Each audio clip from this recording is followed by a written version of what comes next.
everybody, and thank you for coming out on this very cold and windy day and coming to this Pyrmont History Talk. As you probably have noticed, this will be an unashamedly family affair. My name's Mary Hickson, and I'm the matriarch. And my name is Jem Hickson. I'm the granddaughter. And we would like to introduce the Hickson speakers for this talk titled History since 9/11, a 3G view. Firstly, we acknowledge the traditional custodians of the lands and waterways which we enjoy today, the Gadigal, and we pay our respects to their elders, past and present. We also honour the memory of our beloved Donald Denoon, the 2011 original convener of this wonderful Pyrmont History Group. History. It is the stuff of remembering, analysing and enjoying what happened in the past and how it may impact on our present and future. We've had over 100 talks at Pyrmont History Group since starting in 2011, when Donald and Mary and others convened the first meeting. Most have touched on the colourful history of Pyrmont over the last 150 years. Some have been more contemporary, such as Paul Limmer's very popular take on a local building manager. It was the most well-attended talk, I think. And then there was Ken Saunders, who had a funny mapping of Mars as Pyrmont's nearest solar system neighbour. Today we have a 3G presentation that is 3 generations exploring their different takes about what the history since 9/11, about what makes it so historic. You might be familiar with ABC's Hard Quiz hosted by Tom Gleeson. This is the show where the contestants choose their own expert subject regardless of how wacky or exotic that subject may be. This results in very strange combinations. Well, tonight is a bit like the Hard Quiz. So let's introduce you to our contestants. Speakers. So firstly there's Pete, the grandfather, the patriarch, who sees the history since 9/11 as unprecedented in its physical changes and impacts on our world. His expert historical subject tonight is a strange one for some of us. It's steel. Bethany is the granddaughter and my sister. She is 12 years old, but has packed a lot into those 12 years. She lived in Germany for nearly 4 years, so did I, and learned to speak German. She's in 6th grade in North Sydney and is her school's captain. She loves public speaking. Living in a world of mobile phones and the internet, her historical interest since 9/11 is the rise of the mobile phone and social media. Then thirdly we have Michael, Bethany's father and mine and Pete's son, and he has found himself in the thick of automation technology ever since graduating from Sydney University in 2002 in mechatronics engineering. His expert historical subject is the rise and endpoint of automation and artificial intelligence. So as Tom Gleeson would say, let's play hard.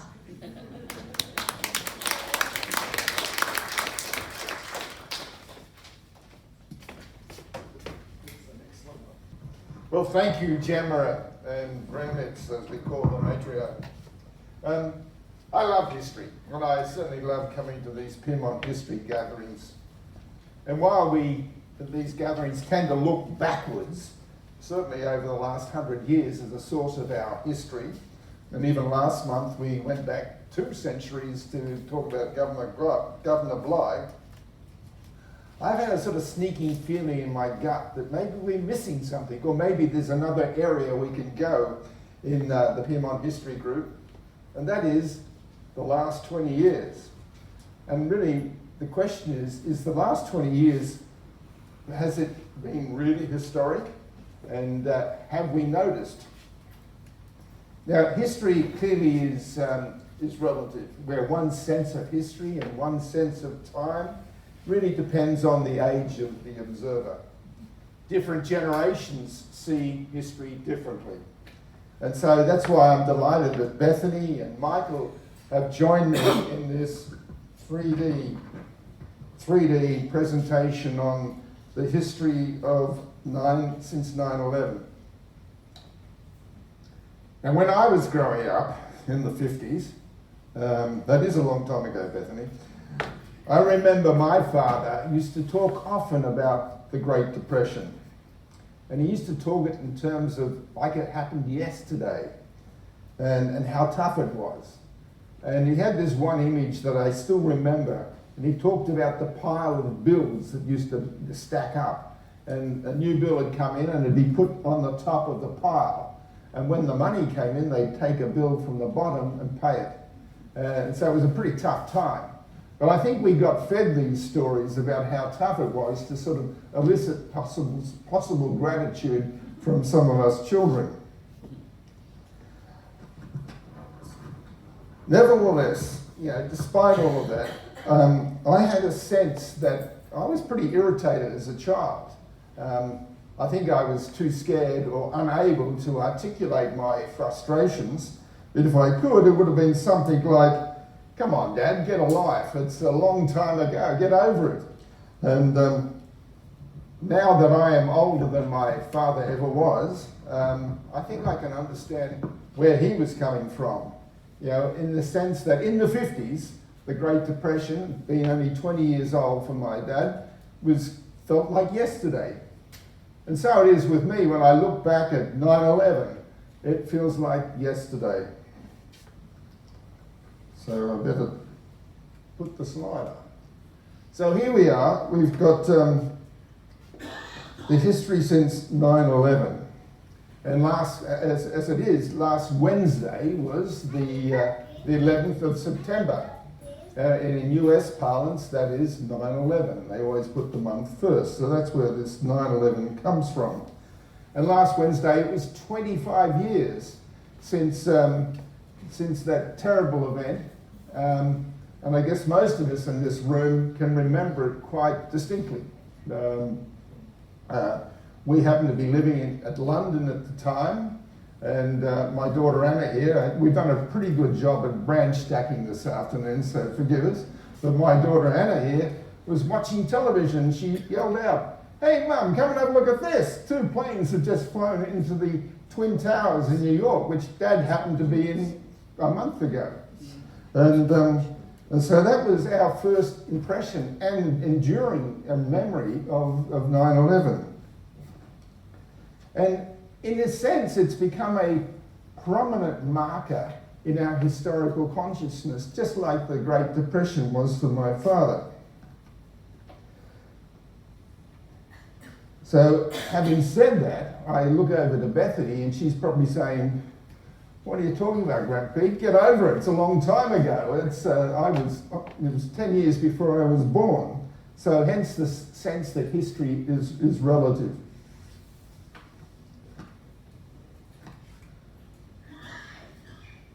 I could have titled this talk differently. I could have said it's the history since the coming of Jackson's Landing.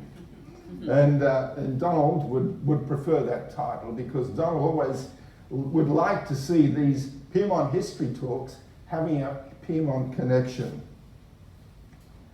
But the message this afternoon, as the three of us go through this little exercise, the message is, regardless of whether your historical marker is 9/11 or the opening of Jackson's Landing in 2000, 2001, what we are describing in terms of the changes, which are remarkable, have happened since then. So that's the consciousness that we would like to raise in you, is that all we're talking about this afternoon has happened in the last 23 years. The 9/11 itself had quite a few unexpected, unintended consequences. We can all recall the US under George Bush got very angry about their Twin Towers being destroyed, and that created a significant reaction. Obviously, the US fairly quickly decided to invade Afghanistan, and then shortly after that also invaded Iraq.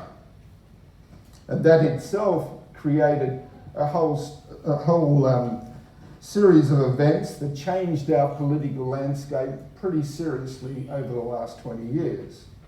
One effect has been that the consequences of unilateral invasion, which was that of Afghanistan and Iraq, has been quickly followed through the last 20 years, and it's left us with the tragedy of Ukraine. It's also, when we think about the women of Afghanistan, despite all of the efforts and all of the money, the women of Afghanistan really haven't improved at all under the current conditions.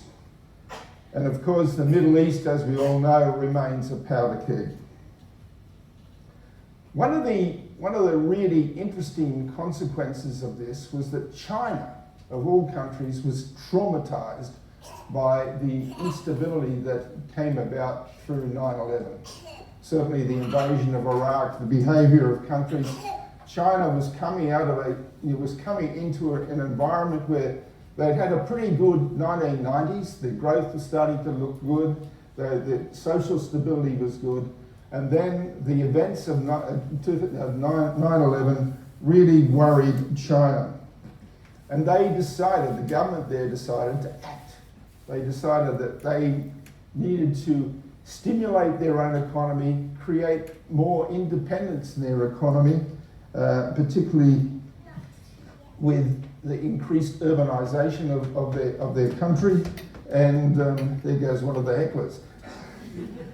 And they set about really focusing on urbanisation and also residential development. Now, the issue here is that the speed and the scale of China's industrial rise since 9/11 is unprecedented and certainly unexpected, including China itself.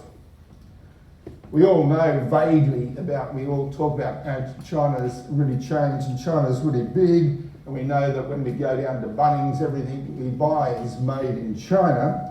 But the question this afternoon is, how big and how historic has this change been? Now, one of the problems with this is that the reason we don't look at things historically in the last 20 years or so is because we're very close to it. It's hard to see the big picture, especially with our media these days. The rise of misinformation, the noisy views that we get on the media. Certainly the conflicting political views, it makes it very difficult to make a judgment about any local and near-term events. Certainly Bethany's going to talk a little bit more about social media and the impact that we've experienced over the last 20 years. So thinking about this problem, this is where I have come to my expert subject, steel. Steel, I see, is one of the things that I can use to illustrate just how significant China's rise has been in the last 20 years. Steel is one of these things that it's the basis of our civilization. It's everywhere in our lives.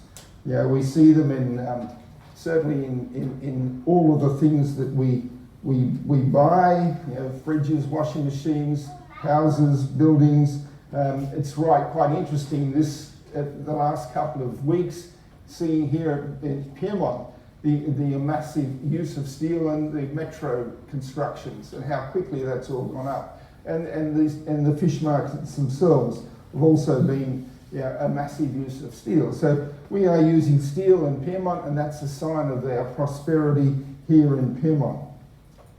The good thing about steel is that it doesn't lie. You can count it, you can measure it, you can't really hide it, and it can be easily fact-checked. So consequently, steel statistics are widely used all over the world by economists to describe really what's happening in the economy, as distinct from what politicians and pundits the same in the economy.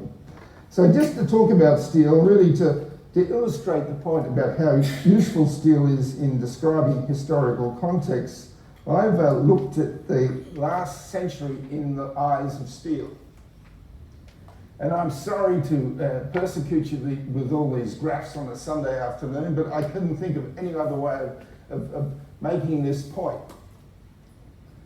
Now you can see that the first industrial revolution that everyone talks about happened back in the 1860s, 1850s, and that was all focused on iron and steel. So when we came into the start of the century, steel production was something like 50 million tonnes. So don't worry about the number, but it's a pretty small number. And it rose gently, and by the start of the First World War, it got to about 90 million tonnes. And then it sort of wandered up and down during the Depression here in this little thing. It got back to 65 million tonnes. And then we had the Second World War, where steel consumption got up to nearly 180 million tonnes. So it was quite, as you would imagine, building more tanks and ships, and the whole effort of the war used a lot of steel. Then after the war, things got really dreary, and by the end of sort of the 1940s, we had steel was back to like 90 million tonnes, and really, as industrial revolutions go, it was a bit of a damp squid in the first half of last century. Then you had this amazing rise in steel consumption throughout the world, and that was associated with the post-war boom. That's when Japan and Germany reconstructed, we had baby booms, we had housing booms, and steel consumption rose quite dramatically through that period till about the 1970s. Then we were hit with inflation and interest rates and the Vietnam War, and steel consumption throughout the rest of the century was pretty meagre and moved sideways. This chart shows here that blue is the rest of the world and the orange is China. So the chart does show that throughout that century, we started to see from 1968 the rise of becoming of China. They were using small amounts of steel, but by the end of before 9/11, China was the largest producer and consumer of steel. I had the opportunity in my previous life to visit China, and I first went to China in 1997, and I talked to the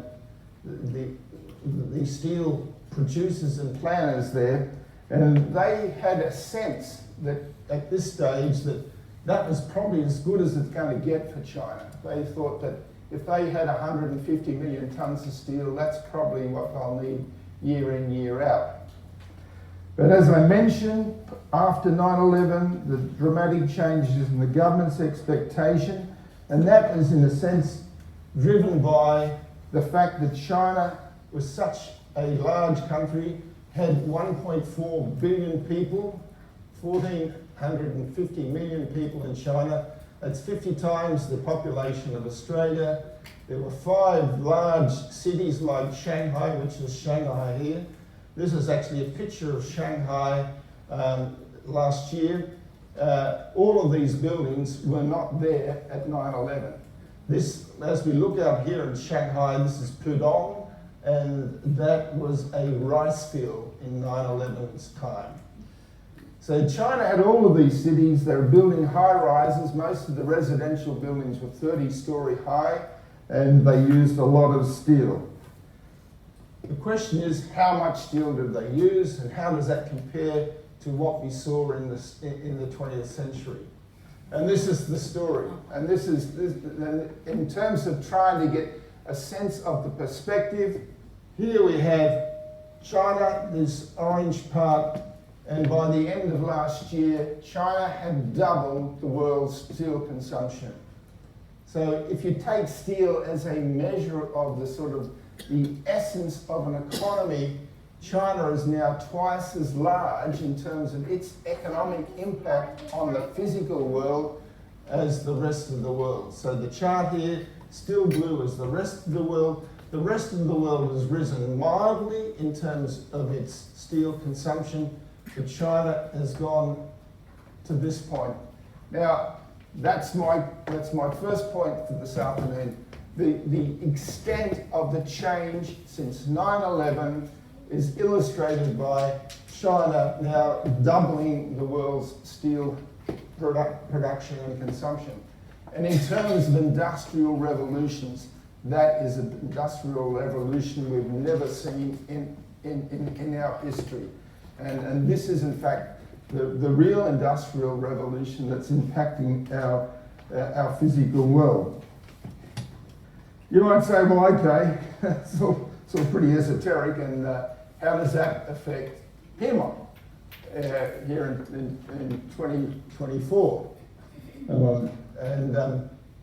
The first observation I'd make is that, the history of Piemont's pretty circular.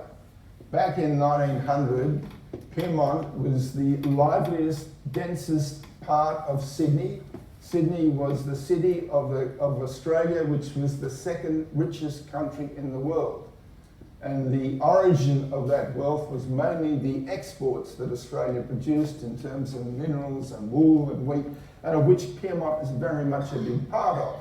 And so we've had this history of Piedmont at the start of last century being this exciting, dense living place. We've had a rise and fall in terms of industrialisation in Piedmont. We've got Michael Matthews' book at the back there that talks about Piedmont being the sink of Sydney in the 1980s. And certainly since 9/11, we've had a new Piedmont. We're now back to where we were 100 years ago, the most dense and liveliest community in Sydney. We've also had a period of time where economic growth has been unprecedented in Australia. We've gone for 20 years without a recession, whereas most other countries have had several recessions in the same period. Raises the question, why is it so? And one of my propositions here this afternoon is that this Chinese steel story has had a dramatic impact on Australia, and one specific impact has been the way it's affected our exports, and our biggest export is this funny brown stuff called iron ore. And for every tonne of steel, you need about 1.5 to 2 tonnes of iron ore. And Australia is the major supplier of iron ore to China. China does have some of its own iron ore, but it mainly gets iron ore from Australia and Brazil. And again, coming back to the thesis of what's happened since 9/11, here we are in 9/11 in 2001. We've got the rest of the world taking a bunch of iron ore and China taking a little bit at the top. And since then, the rest of the world has gone sideways in terms of its take of iron ore. But China has gone to a point where we've got nearly 900 million tonnes of iron ore going out from Australia, and all of it going to China. And the wealth effect of that, I would suggest, has been one of the reasons why we are living in a prosperous Piedmont, and certainly a prosperous Australia. That's the first observation. The second one would be that every tonne of iron ore produces about 2 tonnes of carbon dioxide. So the proposition, because we've had this dramatic impact of China's growth, we've also had a dramatic impact in carbon emissions.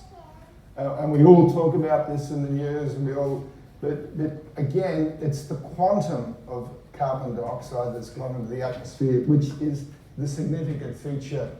Now, I've charted here the carbon emissions from energy generation. That's power generation. And again, the story is that the green is the rest of the world, the blue here is India, and the red is China.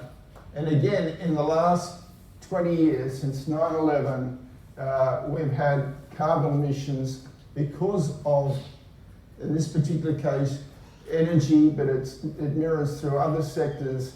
Essentially, our carbon emissions, because of the impact of China, has gone up 50%. So that is an issue, and that sort of partly explains why we are facing such a debate about climate and climate impacts. It's partly due to this physical impact of the last 20 years of China. So with that darker story, it's my turn to move on, and I'll hand it over to Beth, because she's the younger generation. She's going to solve all of these problems that we are leaving her. Thank you.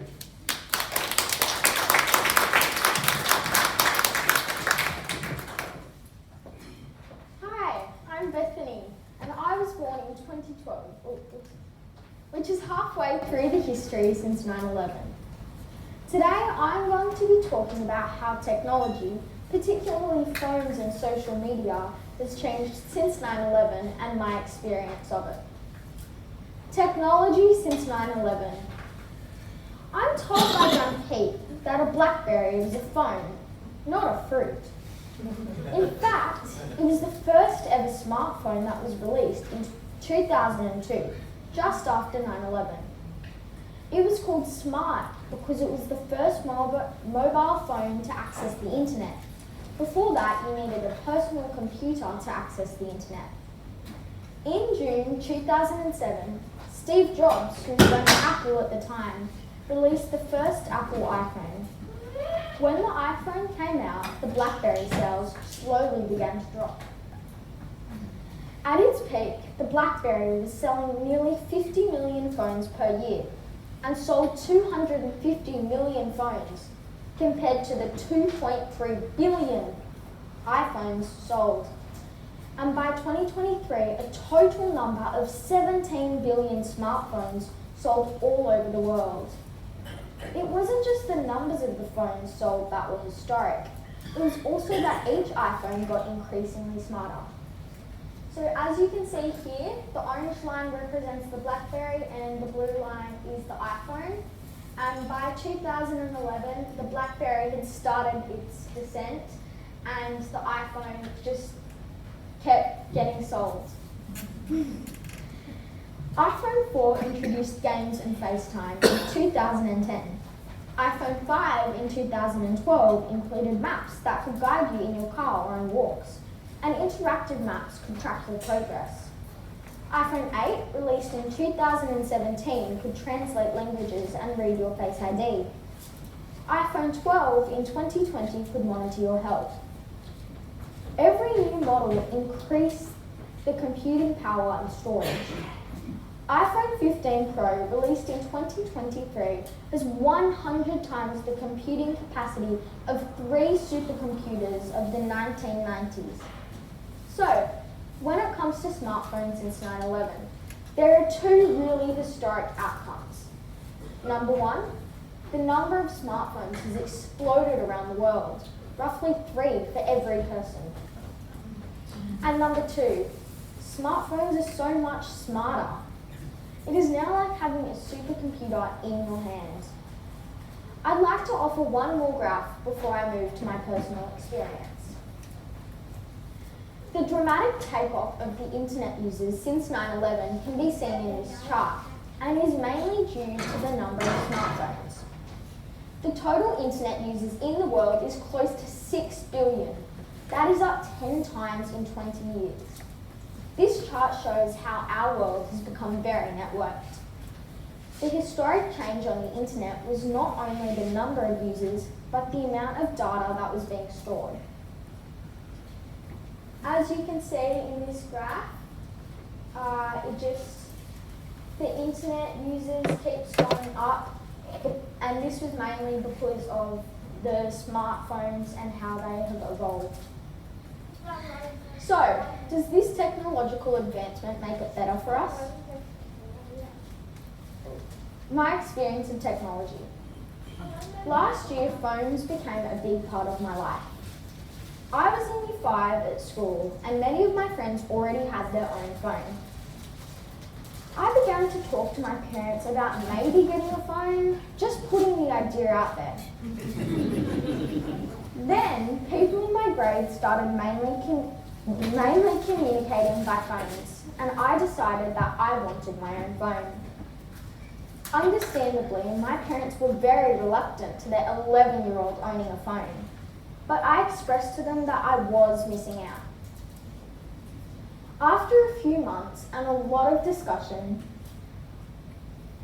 we got Mum's old phone to use as a family phone, and then my problems began to go away. Although I didn't have exclusive access to the phone and my parents could give it to my sister at any time, I did feel that it allowed me to connect with my friends in a way that I hadn't been able to do before. I had strict screen time limits and I wasn't allowed on any social media or big group chats, but it was working. This year, some new problems arose. Many of my friends are getting social media, and even though I don't have it myself, I've seen it affect the people I know, and just in general, my generation. I've watched young people, particularly young girls, develop mental illnesses, eating disorders, and suffer from addiction because of social media. This is why I want to stay away from it. As you can see in this chart, the mental health hospitalisations in Australia has just increased by 80% for girls and 50% for boys, which is absolutely massive. And this is because of, in 2008, the front-facing camera evolved. So that's when all of these stats began to rise. Next year, I'll be going into year 7. I wonder how I will cope without social media. How will it affect me? Will I be isolated? Will the decision to not have social media still be the best choice? I'm still optimistic though, and I'm glad to have this experience and watch how technology has shaped me. But I wonder what technological fruit will shape my children. We've had the BlackBerry, we've got the Apple. What's next? The Nectarine?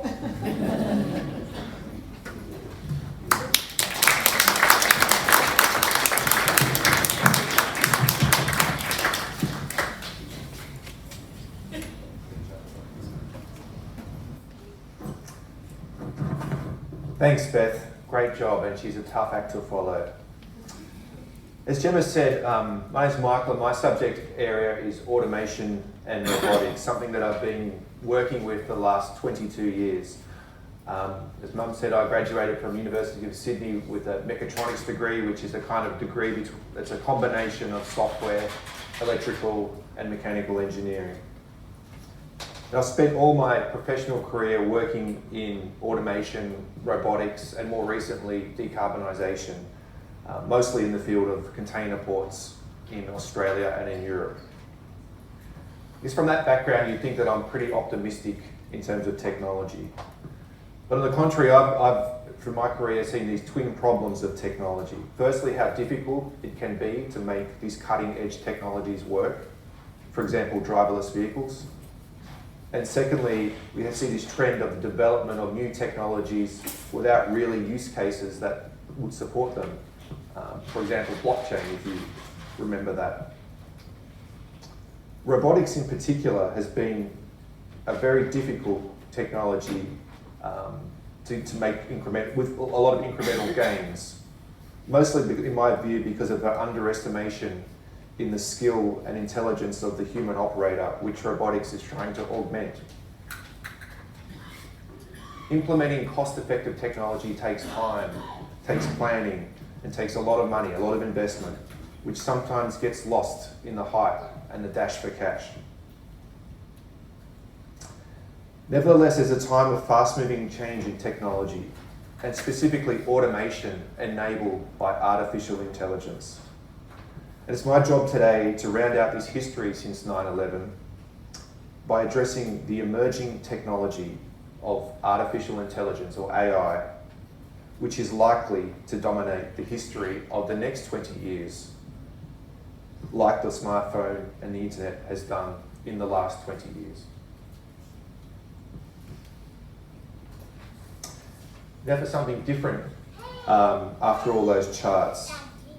So this slide shows the entry into this year's Sulman Prize by the artist Wan Wei in the New South Wales Art Gallery.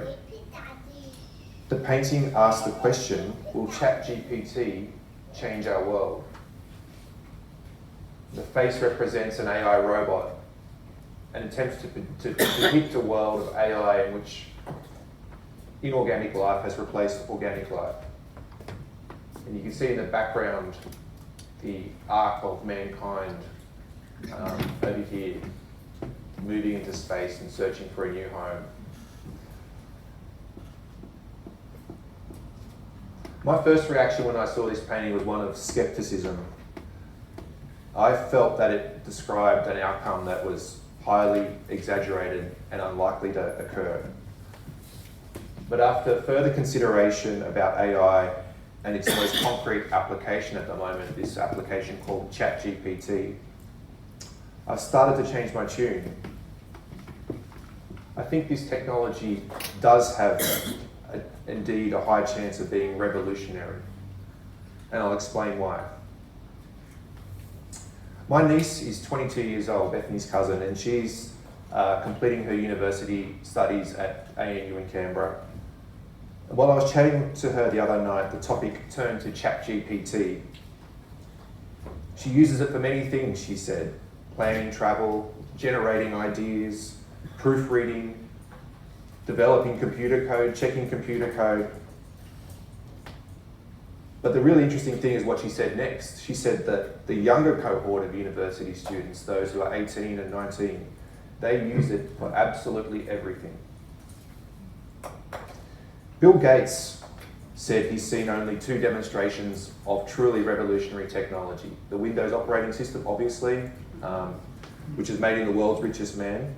But the second was a company called OpenAI. In mid-22, Bill Gates challenged OpenAI to train its ChatGPT application so that it could pass an advanced placement biology exam.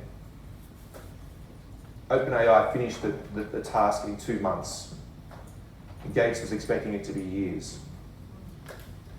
Its success suggested that AI has arrived. It propelled ChatGPT to becoming the fastest consumer internet product to reach 100 million users. And it did that in just 2 months. So this is a graph that shows the comparison of ChatGPT compared to other popular platforms. The Google Translate, for example, here took 78 months. Spotify, 55 months. TikTok, very famous, 9 months to get 100 million users, and ChatGPT, just 2 months. So why is this happening now? AI has been around for a long time, or at least the ideas and the concepts of AI have been around for a long time. But it was in a kind of ice age for the last 20 years, unable to develop because of the state of the technology. But around 2010, 3 things changed that enabled it to go forward. Algorithms, the data, and the chips, not the chips you eat, but the computer chips. Firstly, the change of algorithms. So there's some. So what was the main advance there? Was there a new type of algorithm, new type of program capable of solving problems by discovering patterns? So-called large language models. You may have heard that term before. And they work by being trained after analysing billions of words from books, articles, and websites to identify patterns. And after they've been trained, so to speak, they are capable of answering complex questions and even producing text that's somewhat fluid. The second change was the availability of data. Remember Bethany's chart about the rise of internet users and the data? In 2010, there was 2 zettabytes of data. By 2023, there are 120 zettabytes of data, so that's gone up 60 times 60 times the amount of data since 2010. This chart tries to kind of illustrate that point. So the vertical scale is the number of words, and the horizontal scale here is the time. This red line down the bottom is the average number of words heard or read by a human in their lifetime. That's roughly 1 billion. 1 billion words a human hears. This next line here, this brown line, is the number of words on the English version of Wikipedia. So 5 billion words. The ChatGPT-1 was trained on 80 billion words. And it didn't really work. GPT-3 was the big breakthrough, trained on 250 billion words. So it's 250 times more than what we would read in a lifetime. And this is what Bill Gates described as revolutionary. This was so advanced that many people had difficulty distinguishing between the news stories generated by the model and those written by human authors. GPT-3 had the spin-off called ChatGPT, which is specifically fine-tuned for conversational tasks. GPT-4 has also been released, which is trained on 4,000 billion words. So it's 4,000 more words than you would hear in a lifetime. And finally, you have the green line up the top here, which is the estimate of all the words in all human publications throughout all history, which is 10,000 billion. So that was the second one. So we've had algorithms, we've had data, and the third, I guess, enabler of AI has been these chips, these different types of computer hardware. And the company really behind that is a company called NVIDIA.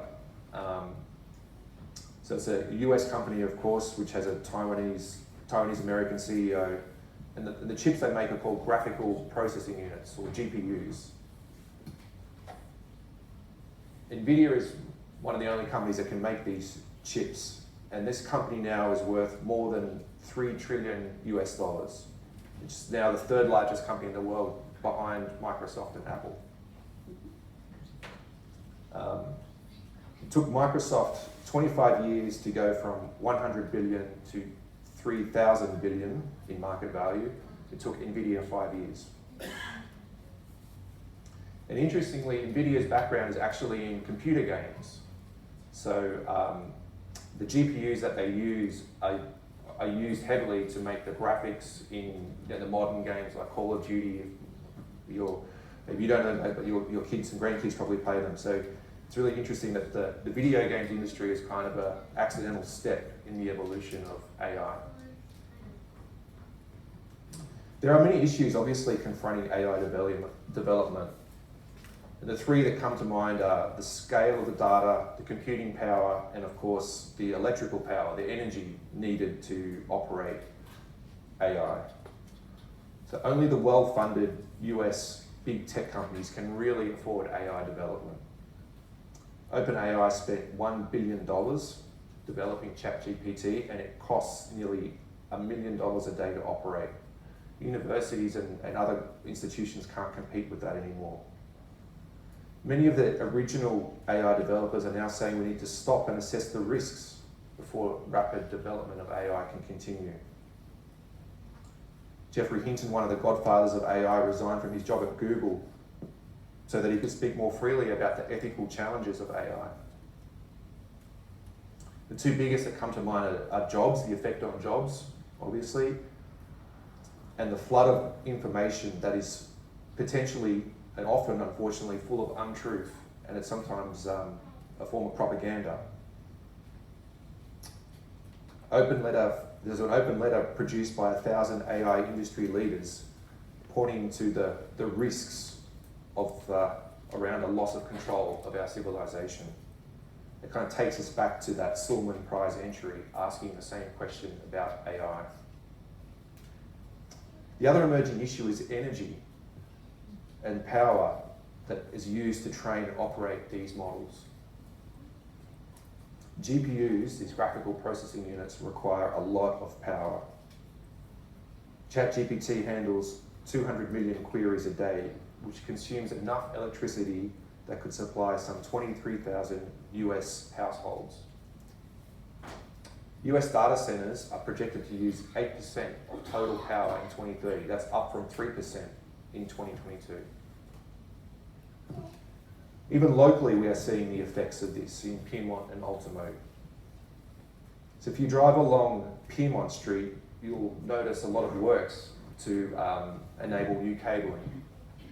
There are 2 conjoined data centres, one on 392 Harris Street, known as Sydney West, and 273 Pyrmont Street, known as Sydney East.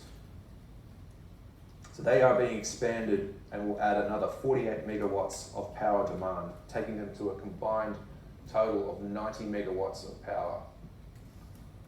So to give you some context to that, just 300 metres away from Sydney West is the old Ultimo Power Station, which is the site of the troubled Powerhouse Museum. And in its heyday, it produced 80 megawatts of power to run the trams and trains of Sydney, which is less than just these 2 data centres require.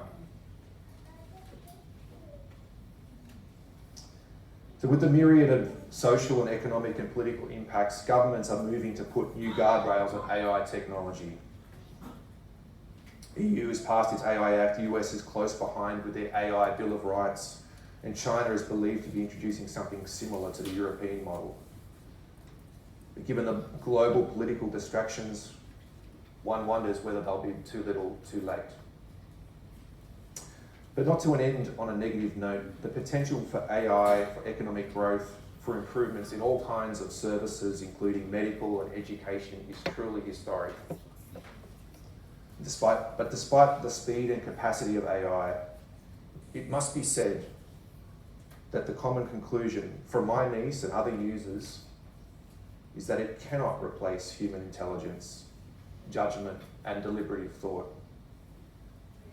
We need to, and we are, I think, learning to delegate to AI the tasks at which it excels at, while we strengthen our commitment to judgment, the common good, and human flourishing. All right.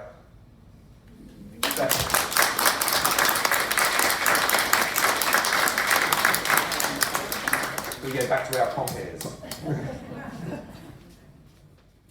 Thank you, Dad. Michael, Bethany, and Pete, for your courageous effort in tackling such a broad but relevant topic. History since 9/11.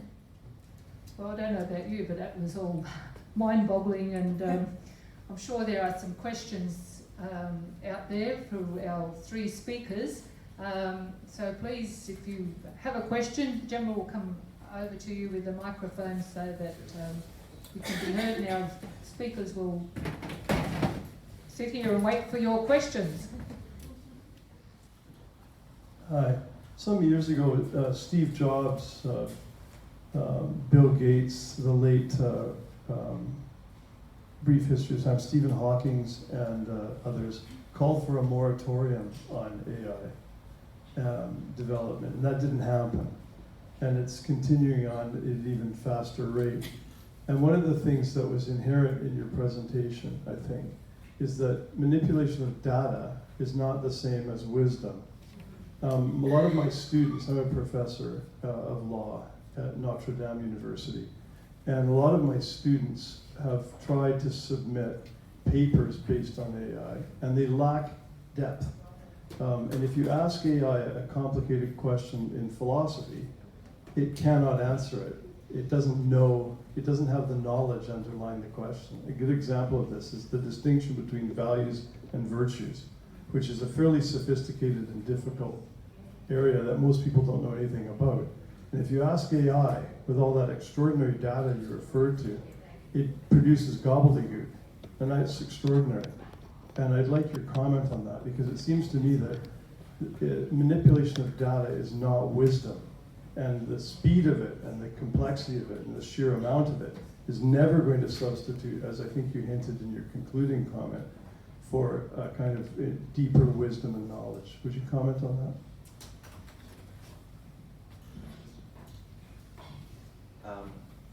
Yeah, I agree.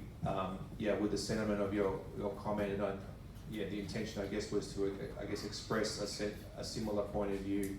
I think from my survey, from the discussions with people who use AI regularly, the general feedback is that it's still a long way from perfect. It does create information, or supposedly creates text, but as you pointed out, it's still, from my view and my feedback, it's still kind of obvious that it's flawed, and that in some respects obvious that it's created by a computer. And one could sort of conclude from that it'll never be able to do. It'll never be able to sort of automate people away completely. That there's always going to be a ceiling on what its capabilities are. But on the other hand, though, there is sort of this rapid improvement, and where it gets to in the end, like I'm not. It'd be a brave person, I think, to say that it could never, I guess, completely fool us. Like it's hard to, I guess, understand or predict what the natural ceiling on its capabilities are. But certainly at the moment, I think in the current state, there is a limit to what it can do. It certainly can't do the things that you described, and it's certainly at the moment obvious that when it produces a text, it's certainly to some extent obvious that it's kind of produced by AI. But yeah, things are changing rapidly, so we will say. It's just interesting too that just this last week there was a commentary about the quality of data and the process that some of these models are now using generated data, and it's in the process of using generated data, the quality of the data is improving poorer and poorer. So I think it's a moving feast in the sense that we're not too sure what's going to come next, but there are some hidden traps along the way.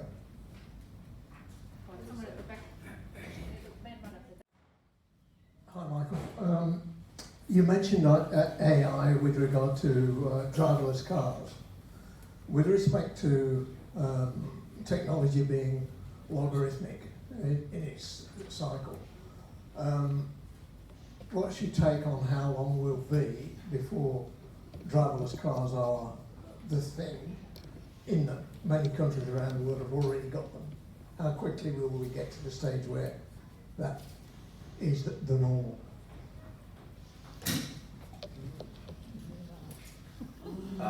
That's a difficult question as well. I think it depends a little bit on the actual use case. So I think to some extent, like as you point out, they exist already. They tend to exist in areas where the domain is defined or somehow constrained. So in the industry I work in, where there's a kind of defined environment or a constrained environment, they work. They obviously, in some cities where there's a kind of defined operating environment, they function. So I think to some extent, the technology is evolved and is already functional in many use cases. To the extent where it's going to completely work under every single condition and obviate the need for any human drivers, it's hard to see that day ever happening. I think there'll always be constraints around driverless vehicles.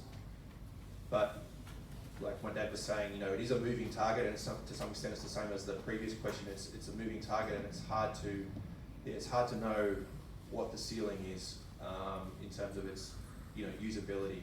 And certainly, the technology changes have been unprecedented, and the same could be said for driverless vehicles. That there could be a day where they they're everywhere. But But I personally can't see that happening, but you know, we need to sort of watch and see. This is a question to all three in age order. Just wondering, with social media and AI and steel, would anybody be interested in what a robot does and be wanting to publish that? Would there be a robot that anybody would be interested in, and would it be made of steel?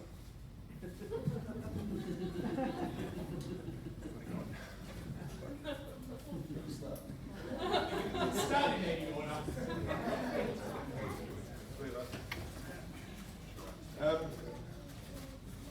Well, I'm confused by the question, but would if the robot be made of steel? Yes.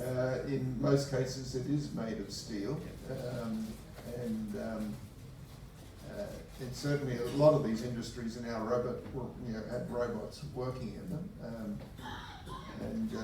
And again, I point to the Chinese, that in a lot of industrial applications, the Chinese are way in front in a lot of this technology.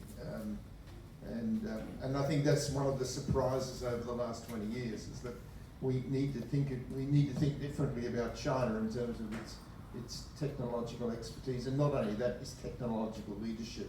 Now, Michael was in China just a couple of weeks ago, so he can talk some more about that. You want to pass?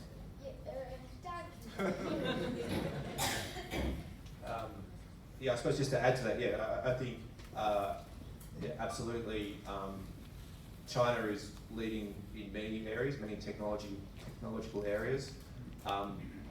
So it's a bit off topic. I was focused on my trip last time was in the more decarbonisation space and battery electric vehicles and trucks, and yeah, they're absolutely pushing ahead there. And interestingly too, a lot of the new technologies in that space are dominated by Chinese companies, and there's a certain, I guess, convergence happening there too, in terms of the major Chinese companies that are leading that. BYD being one, and CATL, which is another, which is a supplier to Tesla. So I'm not sure if that got your original question, but that's how we interpreted it. Will people be interested in it like we're interested in people? That's like we're very interested if Britney Spears comes to Sydney. Right. Or we're very interested if Taylor Swift is there. We're very interested. Are we interested if a robot visits from China? That's just a thought. I was just trying to understand the question, but thank you. I think that really depends on what the age group is and what the robot does. If it's a dancing robot, then maybe.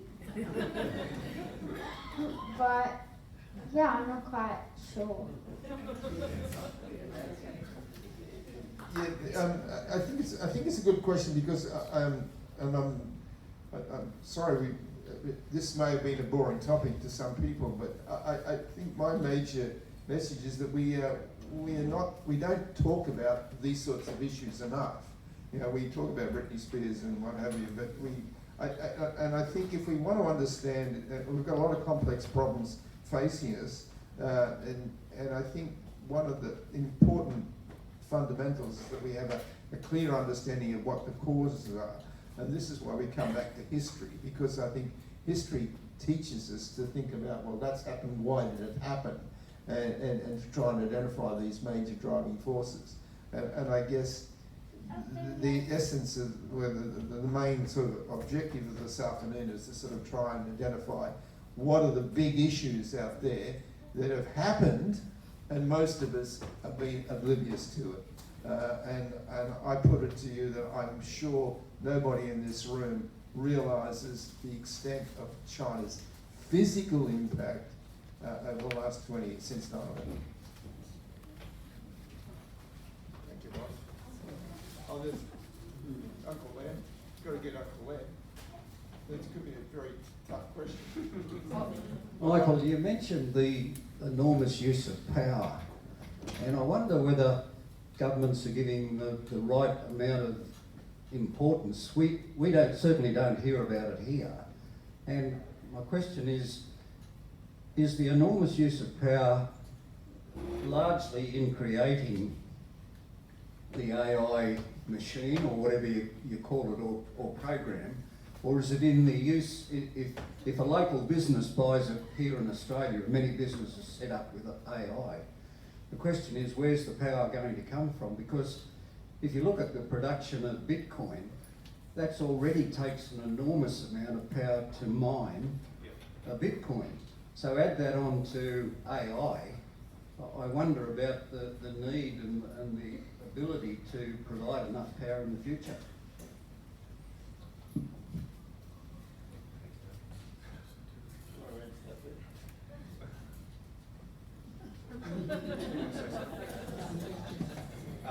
Yeah, I think it's a very good point, and obviously, you know, that's one future demand of power is data centers.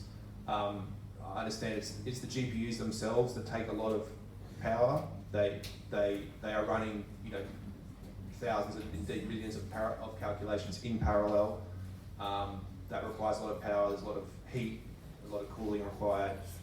I guess that's one, future demand of power is likely to increase over the next 10 years. There are going to be others as well, because as we electrify things, electrify vehicles, remove gas from domestic and industrial use, things will be more and more electrified, so there'll be more and more a need for electricity, electricity supply, indeed. So I think that's going to be an issue. Power demand is going to go up over the next 10 years. I think governments are, from my sense, thinking about that. There is a plan to deal with that. But you're right. Fundamentally, it's going to be an electrified world going forward, and AI is going to be one heavy consumer of that.